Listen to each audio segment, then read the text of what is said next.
Hey, how's it going, Limitless family? So we are getting into John chapter 7 today. Before we do though, I want to talk about some of the things that are happening and upcoming, and also share just some devotional thought on what we came out of with John chapter 6. All right, but this is going to be quick. First, foremost, coming up, we have Easter Sunday coming up. Leading into it, we have two big things. One, we're doing the food drive. So the idea is to collect food needed by the CUNA Food Bank.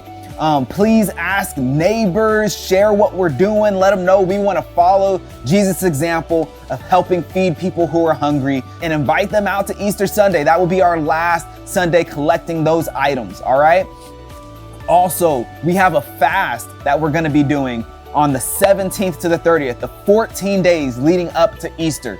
And again, we're talking about a fast of simplicity. The idea is to simplify, to maybe set routines, cut back on things that take up our mind power, our effort, our energy, our time, and direct that mind power, effort, energy, and time towards God, towards His Word, towards prayer, towards worship, towards spending intentional time with family, and having intentional conversation about God in those times. So as we're doing that, as we're leading into that fast, I wanted to give 3 tips, all right? Maybe this is some of our first time doing a fast or doing a fast this long. Here's 3 things to think about. 1, start small.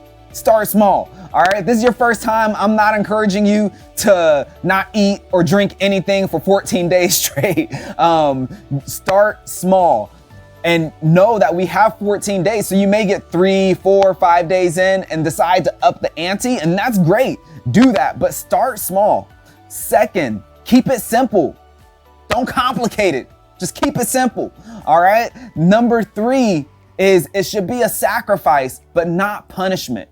So make sure that this is healthy for you. Make sure it's healthy for your family, for your relationships. Not saying it's going to be easy. It should be a little difficult. It should be outside of our comfort zone. It's meant to be a sacrifice, but it should not be punishment. It should be helpful in the long run. All right. So keep those things in mind. And then lastly, that devotional thought. So we talked about in John chapter 6 how Jesus is the bread of life. We read that and that statement that he makes, and we talked about how he's talking about eating his flesh and drinking his blood, and that sounding crazy, right?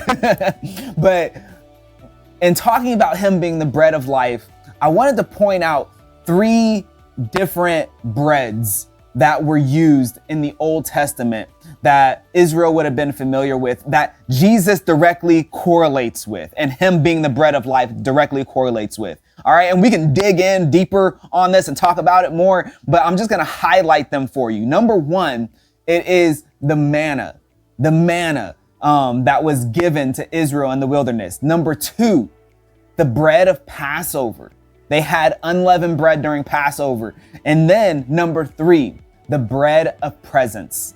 There's things said about each of these breads, and the way that they were used have such strong correlation with Jesus. The manna, the bread during Passover, and the bread of presence. All very significant breads in Israel's history, all that correlate with Jesus being the bread of life. Look into it. I encourage you to study it, encourage us to talk about it. Look forward to going over this with you guys. Look forward to getting into the hymn. And as we do these things, we will build relationships that change lives.